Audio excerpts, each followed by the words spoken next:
mulakan dengan Ummul Kitab Al-Fatihah. A'udzubillahi minasyaitonir rajim. Bismillah.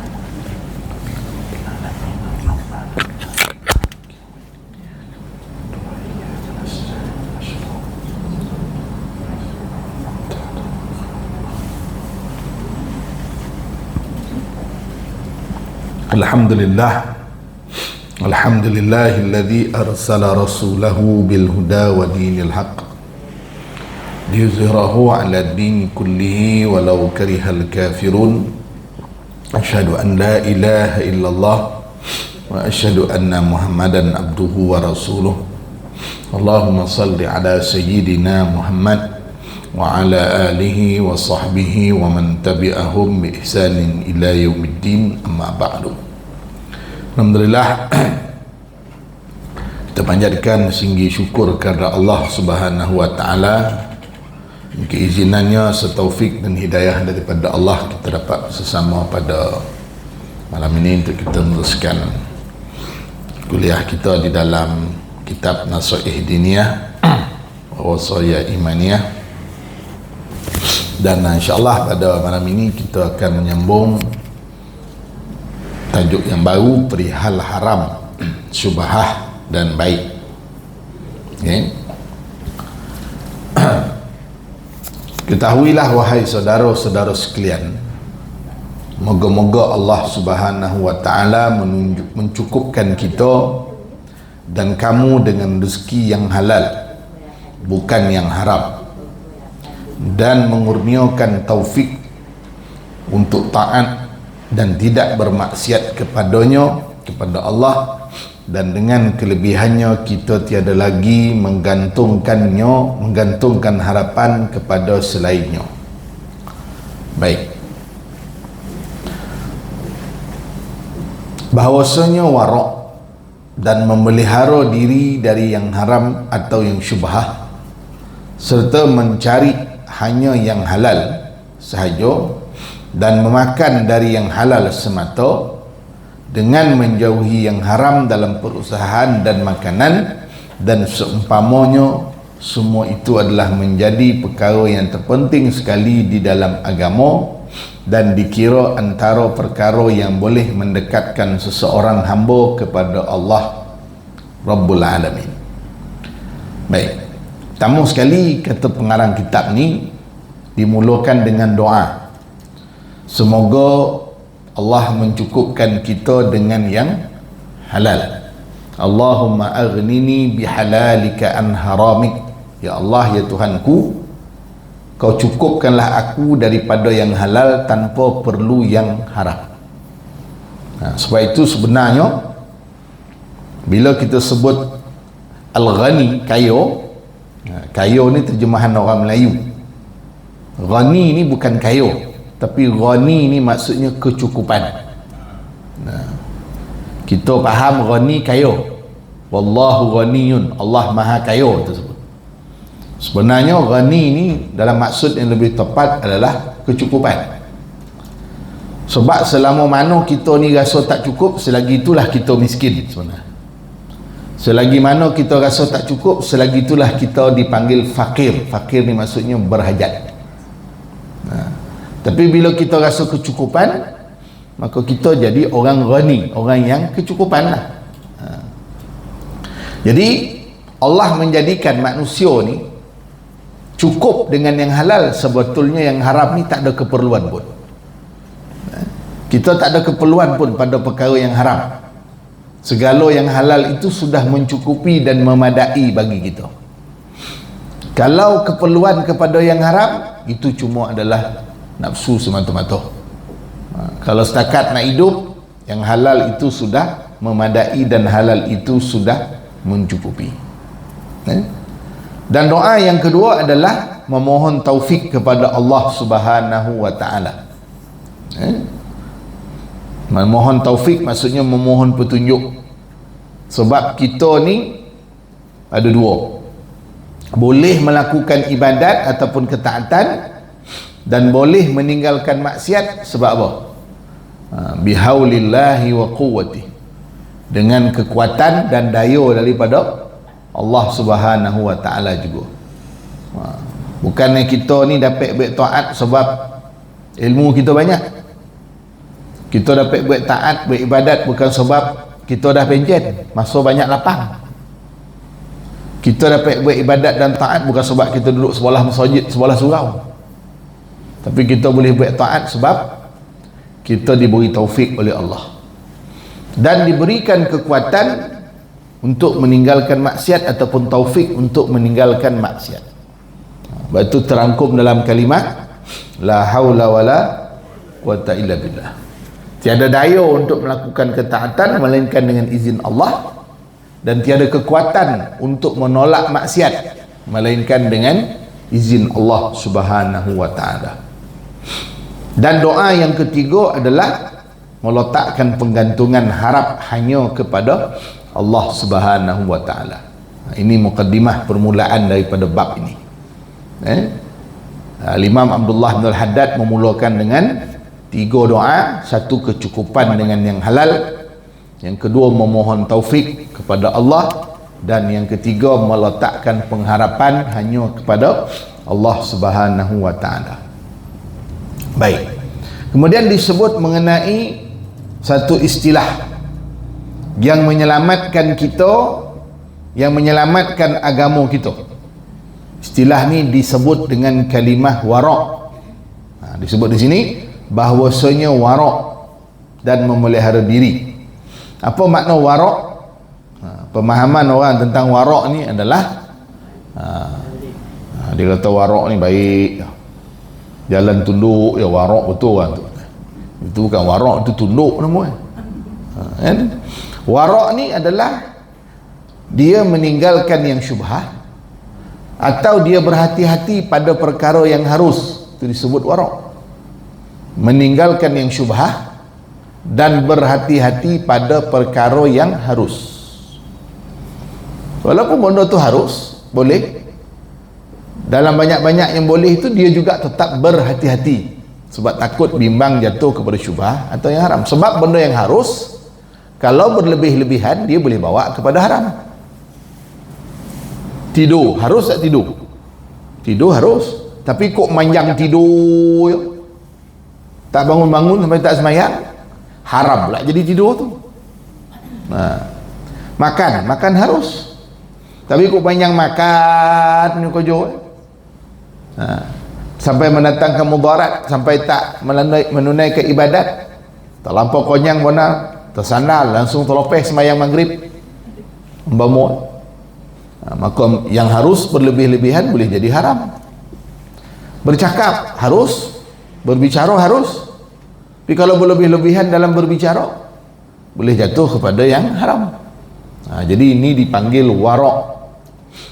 Wara' ni maksudnya dia berhati-hati pada perkara, pada meninggalkan perkara yang syubhat, dan dia berhati-hati pada perkara yang harus. Okey, baik. Jadi halal itu dan haram itu, halal haram ni bila kita bicara tentang halal dan haram, dia bukan hanya melihat kepada makanan, apa yang kita makan. Halal haram ni juga berkait dengan bagaimana kita mendapatkan makanan. Dia ada dua. Satu, usaha kita mendapatkan makanan tu, kerja yang kita buat untuk mendapatkan makanan tu. Dan yang kedua, makanan yang kita makan tu, yang itu juga terkait dengan halal dan haram. Dia makan makanan yang baik, nak cari mesti ada cop halal lah. Nak mesti kodai orang Islam yang masak, dia kata. Tapi duit yang dia guna untuk makan tu ambil daripada sumber yang haram, umpama rasuah ke, ambil daripada duit rasuah ke, duit judi ke. Jadi bukan hanya apa yang kita makan tu saja yang kita kena perhatikan halal haram. Apa usaha yang kita buat untuk dapatkan duit itu pun, itu juga penting diperhatikan halal ataupun haram. Baik. Jadi dua perkara lah. Dan mencari yang halal ni dalam agama kita hukumnya adalah fardu. Hukumnya adalah wajib. Hukum mencari yang halal adalah wajib. Cari yang halal ni hukumnya adalah wajib. Dan bila kita menjaga perkara yang halal ni akan membantu kita untuk dokek kepada Allah Ta'ala, mentakarrubkan diri kita kepada Allah Subhanahu wa Ta'ala. Itu mukadimah. Allah Subhanahu wa Ta'ala telah berfirman, Ya ayyuhan nasu kulu mimma fil ardi halalan tayyiban wa la tattabi'u khutuwatis syaitan innahu lakum aduwwum mubin. Wahai manusia,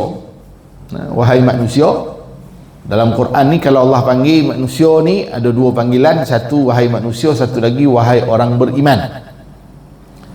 Jadi seruan untuk memakan makanan yang halal ni, yang baik ni, dia bukan hanya tertuju kepada orang Islam sahaja, bukan orang beriman sahaja, bahkan dia tertuju kepada seluruh umat manusia. Ya ayyuhan nasu kulu mimma fil ardi halalan tayyiban wa la tattabi'u khutuwatis syaitan innahu lakum aduwwum mubin. Wahai manusia, makanlah sebahagian dari makanan yang ada di bumi ini. Mimma fil ardi, dia tak semua boleh makan, ada yang boleh, ada yang tak boleh. Allah sebut mimma, bukan sebut ma. Kalau sebut ma, semua bondo boleh makan. Bila sebut mimma, sebahagian. Fil ardi, apa yang ada di bumi. Sebab manusia ni unsurnya tanah, maka makanannya pun berunsur daripada tanah jugalah. Kita makan padi, makan nasi, saya boreh padi tanam ke tanah. Mana pun binatang yang kita makan, walaupun yang terobang pun, dia pun akhirnya mencari makan di tanah juga. Jadi unsur kita daripada tanah, sumber makan kita juga daripada tanah. Halalan tayyiban, ada dua situ, satu halal dan yang kedua tayyiban, halal yang baik. Tayyiban ni banyaklah pengertiannya. Halal tu dia dalam arti kata dalam kategori yang dibolehkan. Halal dibolehkan. Maksud dibolehkan ni apa? Dia bukan dua alam. Kalau binatang dia bukan dua alam, dia bukan yang bertaring cik makan dengan taring. Dia disembelih, dia tidak boleh bangkai kecuali laut. Itu dipanggil halal. Dan ada satu lagi istilah dipanggil tayyibah, halal yang baik. Kualiti dia, kualiti makanan yang dimakan tu. Kalau dia halal tetapi kualitinya tidak ada, maka dia tidak disebut sebagai tayyibah. Maka halal di sini bukan setakat halal, bahkan halal yang disebut dengan halalan tayyibah. Wala tattabi'u khutuwatis syaitan, dan jangan kamu menurut jejak langkah syaitan. Apa kait mengait makan dengan ikut jejak langkah syaitan? Dia gini tuan-tuan, makan ni dia berkait dengan syahwat, keinginan. Selama mana kita makan untuk memenuhi keperluan hidup kita, memenuhi keinginan kita, itu dipanggil syahwat. Memang Allah bagi kita ada nafsu, ada syahwat, ada keinginan nak makan. Sebab kita ni manusia. Itu bukan malaikat. Malaikat dia tak payah makan. Dia tak perlu makan. Unsur kita ni unsur fizikal. Jadi kita perlu kepada makanan. Jadi syahwat kita Allah Ta'ala jadikan secara fitrahnya, syahwat kita, nafsu kita, keinginannya nak pada makan. Dia ada beza.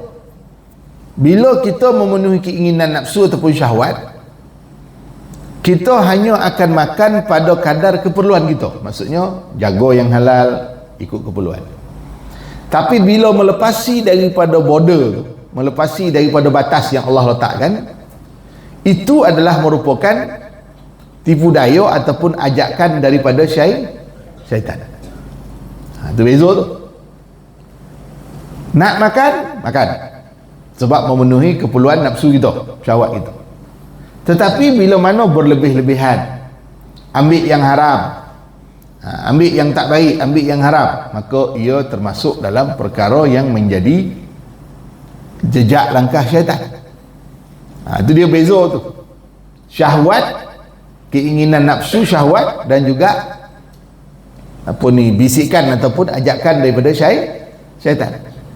Selama mana ianya dibenarkan oleh syarak, tak apa, teruskan. Contohlah macam berkahwin lah. Kahwin ni nak menghalalkan keinginan nafsu syahwat kita. Jadi bila kita berkahwin, kita memenuhi keperluan nafsu syahwat kita. Tapi bila luar daripada batasan tu, luar daripada batasan yang dibolehkan oleh syarak, itu adalah jejak langkah syaitan. Makan itu juga. Kalau setakat nak memenuhi keperluan kehidupan kita, tak jadi masalah. Tapi kalau sampai ke peringkat kita terlibat dengan benda yang haram, mengambil benda yang dilarang, itu adalah jejak langkah syaitan. Sebab itu Allah sebut, innahu lakum aduwwum mubin, sesungguhnya syaitan itu adalah musuh kamu yang nyata. Tak usah cerita banyak lagi dah.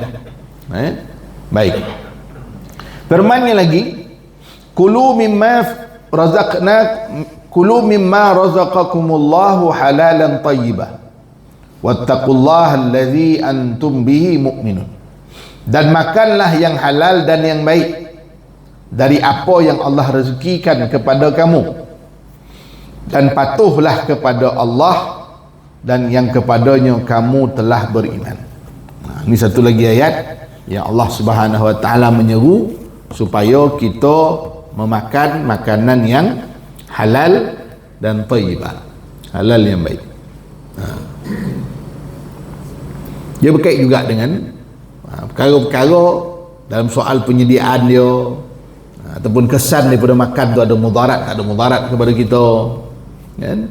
Itu termasuk juga dalam makna halal dan thayyibah. Firmannya lagi, ya ayyuhalladzina amanu la ta'kulu amwalakum bainakum bil batil.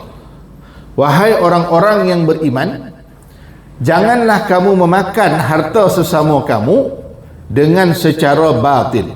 Batil ni maksudnya dengan cara yang tidak dibenarkan oleh syarak. Lawan kepada batil adalah hak. Lawan kepada batil adalah hak, kebenaran. Okay? Baik. Jadi batil ni macam mana? Makan harta orang secara batil macam mana? Menipu, mencuri. Ini semua adalah cara makan harta secara batil. Ditipunya orang tu. Tipu dapat dari duit orang tu. Itu cara batil. Ataupun dengan mencuri, diambilnya tanpa pengetahuan orang tu. Itu dipanggil juga makan secara batil, memakan harta secara batil.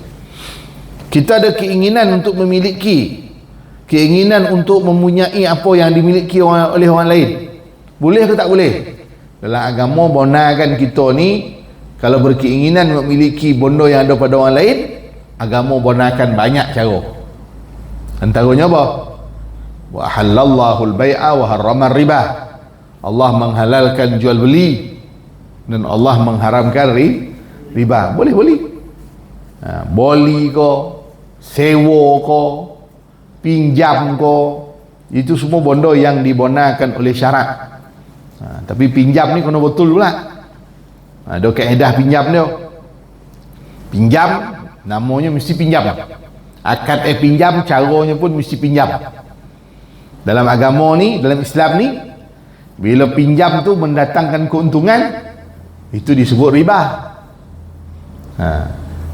Pinjam boleh bawa kepada keuntungan. Sebab pinjam ni dalam agama kita, hutang kau pinjam kau, dia adalah lebih bersifat kepada tolong menolong.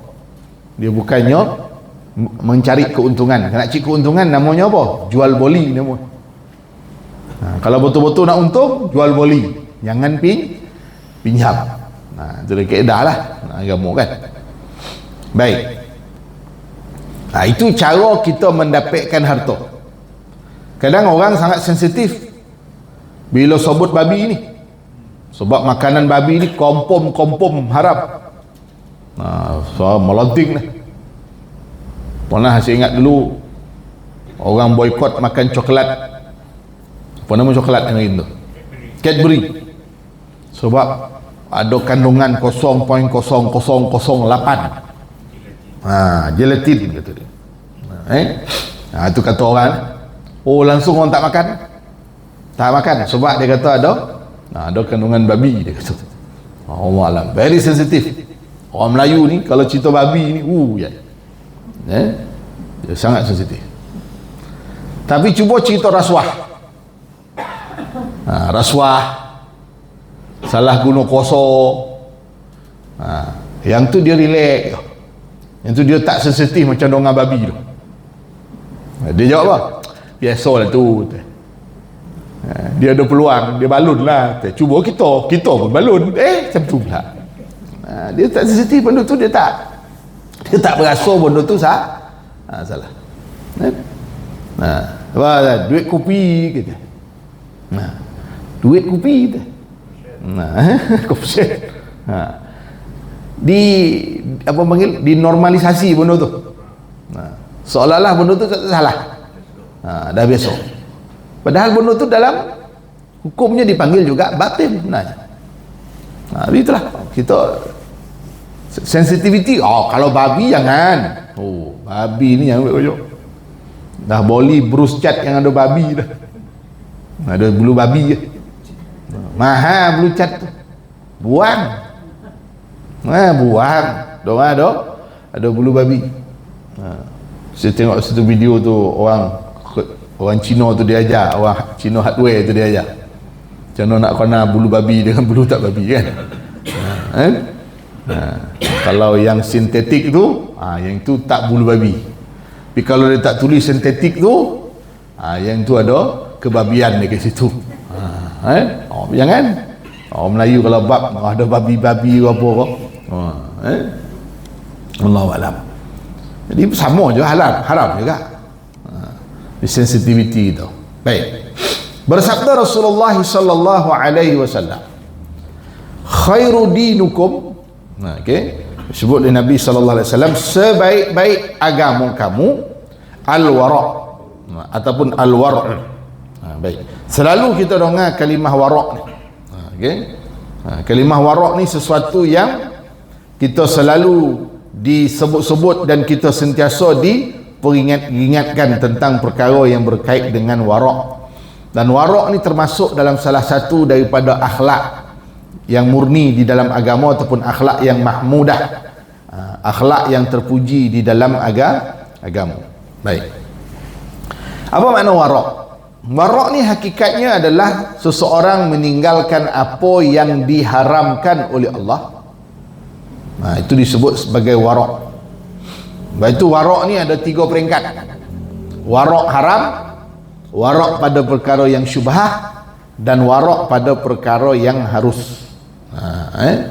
Wara' pada yang haram, wara' pada yang syubhah, wara' pada yang harus. Okay. Wara' yang haram itu hukumnya adalah wajib. Wara' pada perkara haram itu adalah wajib. Sebab benda haram ni wajib ditinggalkan. Dan wara' pada benda yang syubhah atau benda yang harus itu adalah sunat. Syubhah ni dia tak jatuh haram, tapi kita tinggalkan kerana kita bimbang dia jatuh haram. Macam mana syubhah ni boleh terjadi? Boleh jadi syubhah ni terjadi sebab pertama hukumnya tak pasti, kedudukan hukumnya tak pasti. Atau boleh jadi syubhah ni terjadi bila bercampur antara yang halal dengan yang haram. Jadi kita tak tahu, dah bercampur-campur pula mana halal mana haram, jadi benda tu dah jadi syubhah. Satu kita tak pasti. Kita tak pasti dia punya proses tu, ataupun kita tak pasti macam mana cara dia dapat tu. Dan yang kedua dia bercampur halal dan haram. Jadi benda tu ada unsur haram dalamnya, maka kita tinggalkan sebab kita bimbang dia adalah syubhah. Atau syubhah pada perkara yang harus. Isap rokok. Rokok ni, apa hukum rokok ni? Sensitif tu. Tapi kena sebut lah. Mujur saya tak isap rokok. Jadi saya boleh cakap lah. Orang isap rokok ni dia tak boleh jadi imam.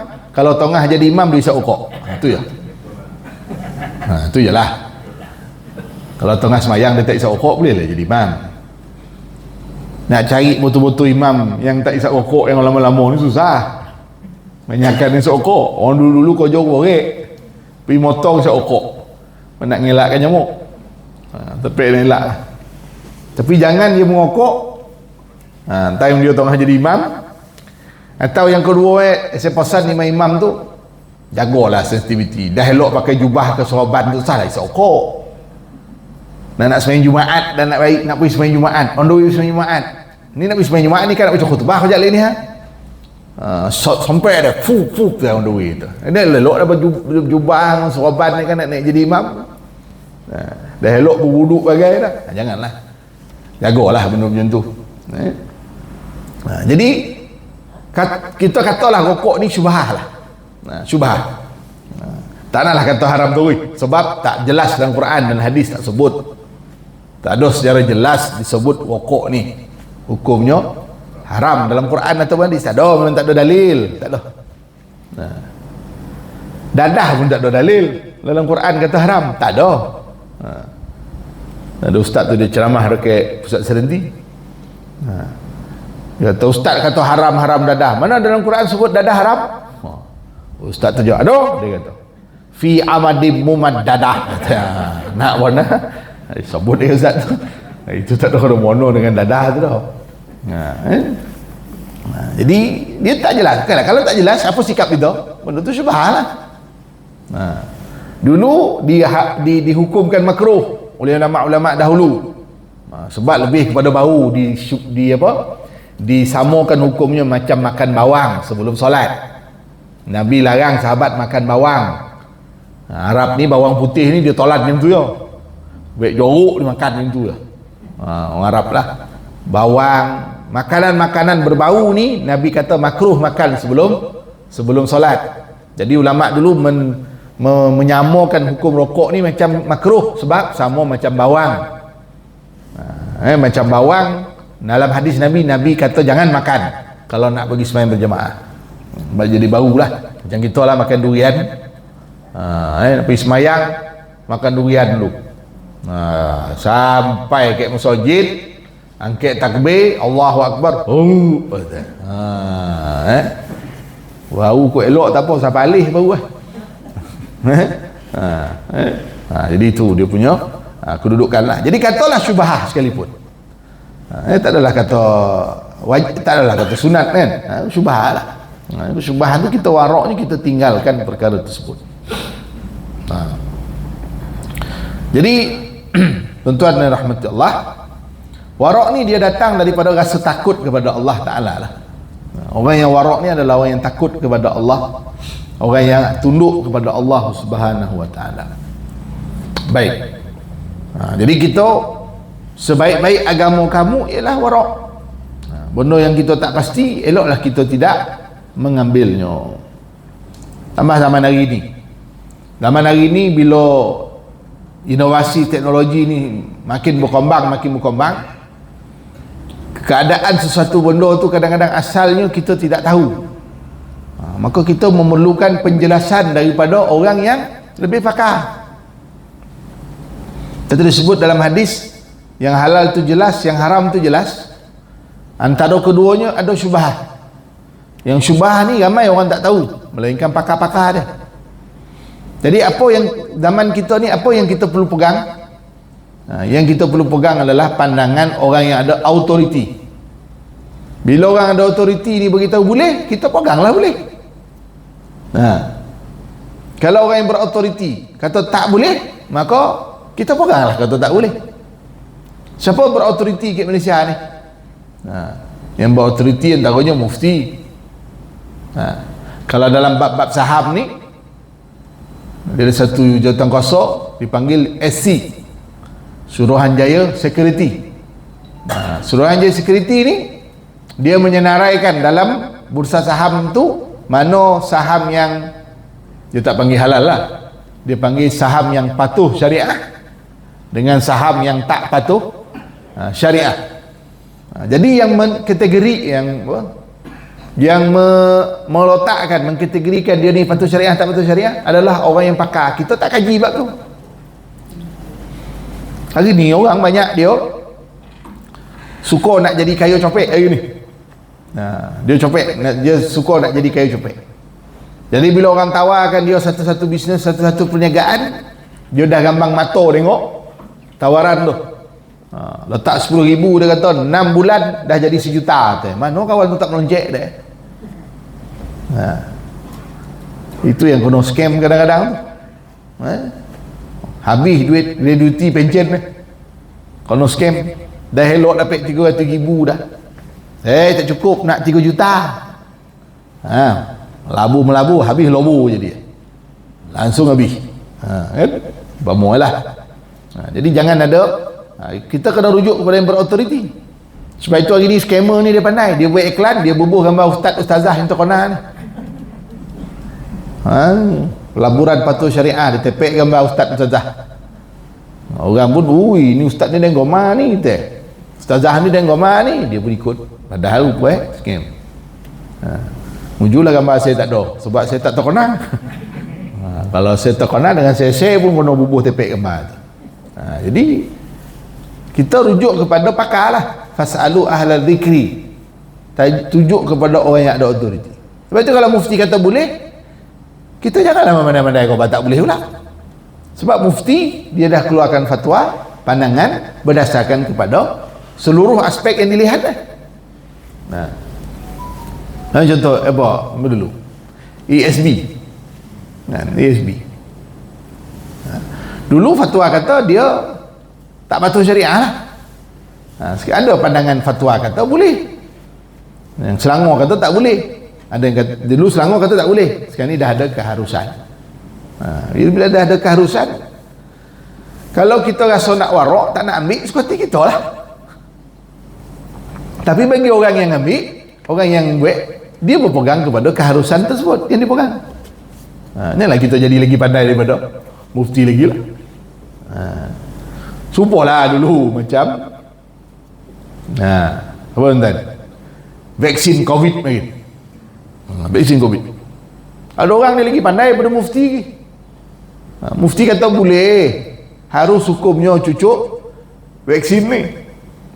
Tiba marilah kita ni yang mengaji dalam Facebook pun bukan mengkaji, buka kitab pun, mengkaji dalam Facebook sambil baring macam mana? Jadi pakar. Ini kau, ini teh vaksin ni ada babi lah teh. Saya tanya berapa ekor babi dalam tu? Berapa? Macam-macam lah. Dia cucukkan vaksin tu nanti kan kita jadi ni alam macam-macam lah. Fatwa kata apa? Harus, boleh. Bukan kepada pandangan fatwa tu. Dia dalam dunia hari ni yang copet berkembang ni dua benda ni. Satu kesihatan dan satu lagi keuangan. Lalu copet berkembang. Macam-macam inovasi orang buat kesihatan. Orang nak mengatasi penyakitnya, guna itu, guna ini. Kaji, keluarkan satu ubat umpama. Copet dia berkembang. Jadi benda-benda macam tu, siapa yang kita nak jadikan rujukan? Kita jadikan rujukan apa yang difatwakan, boleh ke tak boleh. Allah alam. Saya tak nak tak ada vaksin dah. Haram hukum vaksin ni. Saya tak ada vaksin dah. Biar dah saya mati, jangan cucuk vaksin. Dia motor dia mati, tak sampai cucuk vaksin dah. Allah alam. Baik. Kemudian disebut ya, dalam sabdanya yang lain baginda berujar, ya Aba Hurairah, kun wari'an takun a'badun nas. Wahai Abu Hurairah, jadilah seorang yang warak, nescaya anda menjadi hamba Allah yang paling beribadat. Maksudnya orang yang paling khusyuk dalam ibadat. Sebab itu tuan-tuan, kenapa Nabi kata antara benda yang diangkat awal di dunia ni adalah khusyuk. Mula daripada jaga makanan, Minta maaf cakap lah, bukan tuan-tuan ni, saya pun kadang-kadang kita ni asal bully yuk. Tapi janganlah kita ni melampau-lampau. Maksudnya zaman hari ni lagi dahsyat, asal viral dia serabu lah orang, seramai-ramai, tak adalah tengok benda tu dudukan dia halal ataupun halal ataupun haram. Jagalah sikit, tengoklah dulu latar belakang dia. Saya tak nak cakap lah, kalau cakap kan kek pilah dia pun ada dia, kek Ipoh, kedai kopi kek Ipoh. Oh alam, dia kata tak ada ustaz, saya minum kopi yo dengan mi kari sedap mi kari rupa mi kari Ahok rupa. Allah alam, jaga sikit lah aktiviti tu. Dulu mungkin lah pilihan tak banyak dulu. Dulu pilihan tak banyak, dan dulu pun tak, orang dulu lah, saya ingat lah duduk kampung mungkin, kalau dia pun makan dekat kedai orang bukan Islam pun, dia betul-betul minum teh dengan dia minum kopi je. Selalu lah kadang kuih-kuih orang Melayu jual. Tapi kalau yang macam tu, Allah Alam lah, kalau tak ada alternatif, betul lah, kalau ada alternatif carilah. Dia pun tak mati pun, tak minum pun, tak makan benda tu pun. Tapi sebab viral, beratur kan, bukan tanya, orang beratur sampai 3 jam napik makanan. Tak adalah saya dah tuan-tuan, babak makan ni sampai nak beratur-beratur, tak adalah dah.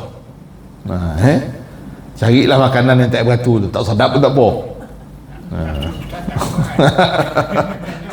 Ini sampai beratur 3 jam, jania melengkong bagi. Jangan lagi, saya lagi polik lagi bulan puasa. Allahu Akbar kan. Kalau dah cantua punya panjang, pergi pada Ramadan tengok orang jual mutabak tu sampai 3 baris orang beratur. Tak payahlah, carilah mutabak tempat lain lah, kan. Umpama itulah, tempat lain tak sedap kan. Daripada sedap tak sedap ni sebenarnya bergantung kepada lapar tak lapar kan. Benar, lapar insyaAllah sedap tu. Tapi memang dahsyat lah orang Malaysia hari ni tuan-tuan, bab makan ni. Baru ni kalau tuan-tuan tahulah, ada satu orang influencer, pempengaruh, dia ni jual sambal nyet, budak namanya Khairul Amin nama. Memang pandai budak tu buat lah, baik marketing pandai lah. Saya sebut ni kelebihan marketing. Dia baru keluarkan satu produk dendeng, sambal dendeng lah, dia buat dendeng, daging dendeng. Dia buat 80,000 paket. Dia kata saya akan lancarkan, dia kata saya akan jual lagi 3 hari daripada sekarang. Tarikh Sabtu malam Ahad contohlah, pukul 9 malam dia kata. Jadi siapa nak beli, maksimum beli 6 paket, tak boleh lebih-lebih. 6 paket dia boleh beli, dia kata seorang boleh beli 6 paket. Rogo satu tu RM50, RM10 cuma 9 sen. Dia lancar je pukul 9 tu tuan, pukul 9:05 dia dapat lancar kan, 9-8 minit dah habis orang jual, orang beli. 80,000 terjual dalam tempoh 3 minit 49 saat. Orang beli pakai online. Tahu naik sale dia jadi 1 juta, 80,000 1 juta dapat. 1 juta lebih. Dia buat marketing betul-betul lah. Saya tengoklah benda tu. Rupa kawan saya ramai rupa yang beli. Dia kata macam mana kau dapat beli? Dia tanyalah, kawan kata saya pakai 3 handphone ustaz, dia kata. Tak lepas handphone saya, anak saya punya handphone, laki saya punya handphone, saya pack. Dapat berapa? Dapat satu je dapat. Tadi ada orang beritahu, dia kata dah jumpa lah dekat Shopee orang jual, dia kata. Orang jual balik semula, yang dia malam tu dia dapat beli, dia jual balik rogo asalnya RM50, dia jual balik rogo RM30. Double. Dia kata Wallahualam lah, saya pun tak roti lah bab barrel ni, yang makan barrel ni. Setakat yang saya tahu, Makan kat sini lah yang sedap. Tu yang saya tahulah. Kan? Itu tak payah barrel-barrel lah. Allahu a'lam. Okay? Okey, baik. Sabdanya lagi, talabul halali wajibun ala kulli muslim. Mencari yang halal itu adalah wajib ke atas setiap muslim. Masuk wajib ni hukumnya adalah fardu. Bukan bila sebut cari ini, cari itu hukumnya adalah wajib atau fardu. Dia bukan kita tunggu dia datang. Kita kena cari, pilih, baik pilihan. Mana yang halal? Maka bila mudah kita mencari yang halal itu satu kelebihan lah. Macam kita di Malaysia ni mudah nak cari yang halal. Bila mudah cari yang halal, okeylah, kita di Malaysia ni banyak lah. Dalam benda tu pun ada jugalah. Dan itu bila kawan saya ada buat travel agency ni, dia banyak bawa orang penjen-penjen. Orang penjen banyak duit. Jalan kerja cuma badan tak sihat. Jadi benda yang paling concern sekali, dia kata kalau bawa orang yang dia akan beri perhatian bila bawa orang Islam kita ni pergi melancong adalah soal makanan. Jaga makanan. Kita lah kalau nak pergi melancong ni, kadang kita pun nak kena tengok juga tu penyedia package pelancongan yang kita pergi tu. Pergi China ke kan, pergi Vietnam ke, pergi mana ke, siapa yang sediakan makanan ataupun kat mana dia buat kita makan.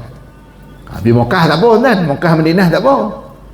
Ni pergi melancong negara-negara yang majoritinya bukan Islam, orang bukan Islam, China ke umpamanya. Jadi bila kita boleh memastikan travel agency kita tu menjamin tempat dibuat makan tu halal, tak apalah, pergilah. Kan? Duit banyak-banyak, ni duit banyak-banyak tak pakai, pergilah melancong.